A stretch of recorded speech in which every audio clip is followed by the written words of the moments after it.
Welcome back to Tao of Twang. I'm Dave.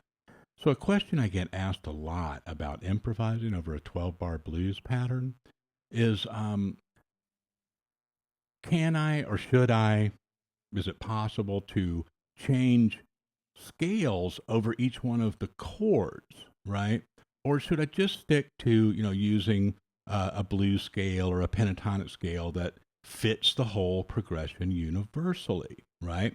Great question. And here's kind of a quick and dirty answer to that. Let's take the second part of it first. It's pretty straightforward. A blues scale or a minor pentatonic over that's rooted on the same as the one chord, in this case E.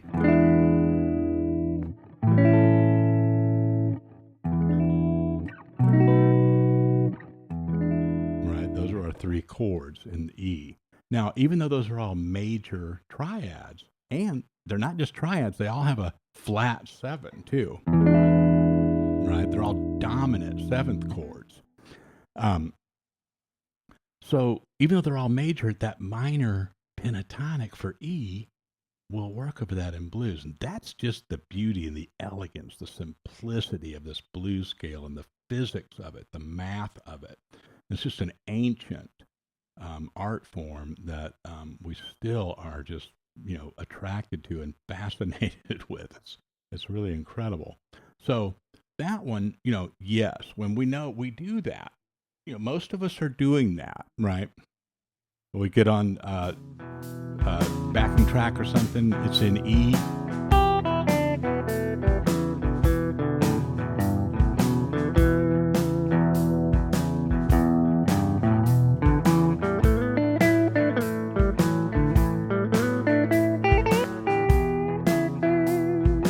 Right? All day long. Now, the other part of the question, can I switch scales over each one of the chords in that 12-bar pattern? Short answer, sure. Because you can always formulate something for any individual chord, like an arpeggio, right?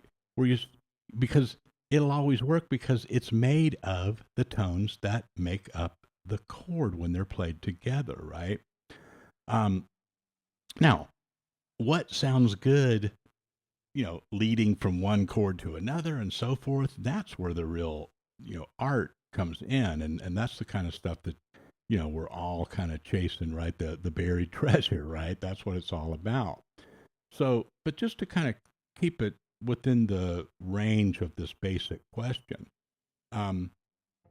this really stripped down, kind of boogie woogie lick baseline thing here. It's a full page thing, so I'll put it in the description. It's probably not going to translate real well like up here on the screen, but I'll put it up for a second.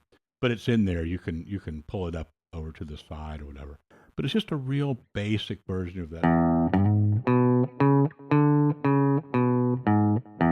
Okay, and it plays that pattern over each chord.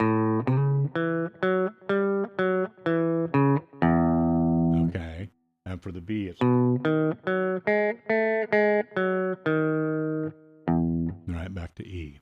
So, and I did it down here. Now, that's not my favorite position. In the demo, I probably went. I like that better, the physics of it. But I wanted you to see the different, possible fingerings and string sets and stuff that you can do it on, positions and shapes, because you can move that all over the place.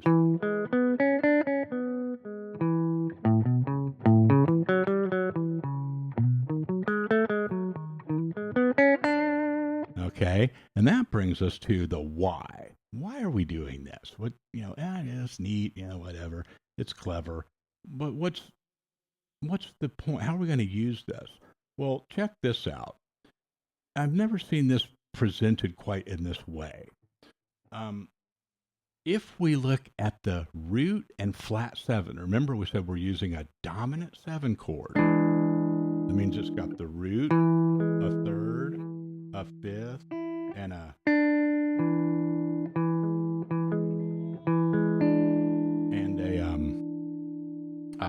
flat 7. All right. Now, for E, it's the note's D. It's just 2 doors down from the root. We do that for each one of them.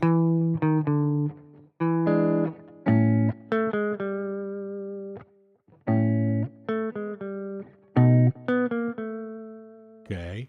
Now, even if we just kind of riff around on that, see what happens.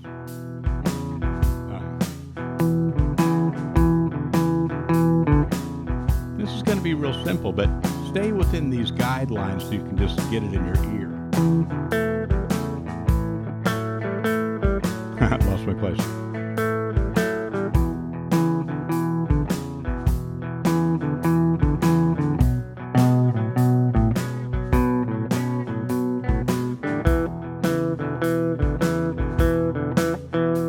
Right. Now, here's what's interesting about this. Look at these notes. That's E, flat 7, E, A, flat 7, back to A.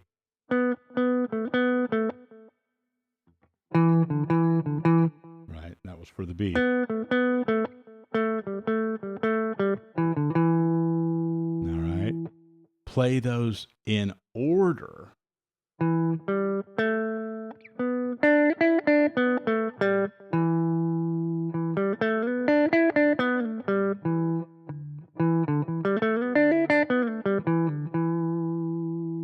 That's the same notes as 5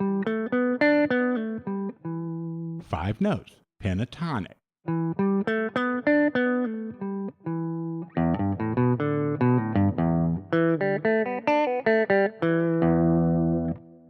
The root and the flat 7 of those 3 chords are the notes that make up the E minor pentatonic scale.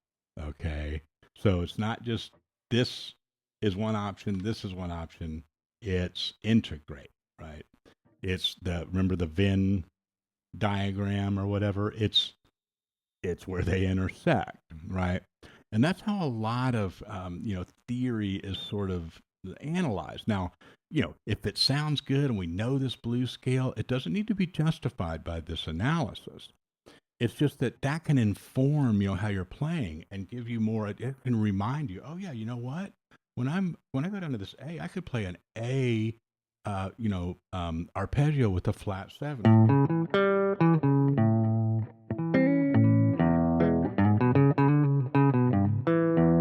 Now, even though the boogie woogie bass licks have a major third in it, I don't want to go down this rabbit hole right now, but right. So there's a few places that you might have to be careful, like which beat you put certain things on and stuff, but that will come after a while. The exercise here is getting into that relationship between the two strategies, right? Addressing it chord by chord. Each chord can have its own scale too, not just arpeggio, right? Or bass line, because if it's a dominant 7 chord on each one, you can play a Mixolydian scale for each one.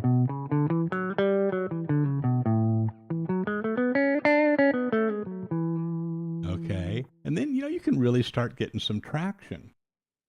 It doesn't have to be fancy, but just I left this backing track at a moderate tempo, and I really held on to that last chord and everything, so you have time to explore these options over each chord.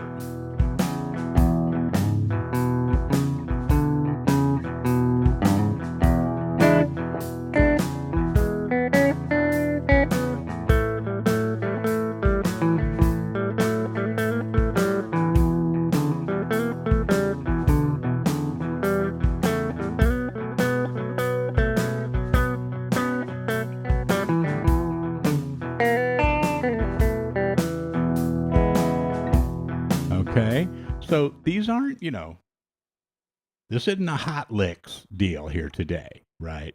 This is looking into the relationship of the notes that you're playing, even in something as simple as this format. And that can take you far because it helps you put all the pieces together, right? And, then you would go back to, jump on some other channel and it's like, here's 3 smoking Stevie Ray licks, right? I mean, that stuff's cool. I love that. It's fun, right? But, do a little work. It just depends on what you're interested in. But a lot of folks ask me a lot of questions that are a little more related to like, well, why are these the notes? What can I know I can go play those Clapton licks or whatever, and I can just string them all together into some kind of musical piece. But I want to know how to really navigate through the music that I'm playing. So hopefully there's a little piece of it that you can apply to 12-bar blues. Let me know how it goes. I'll talk to you soon.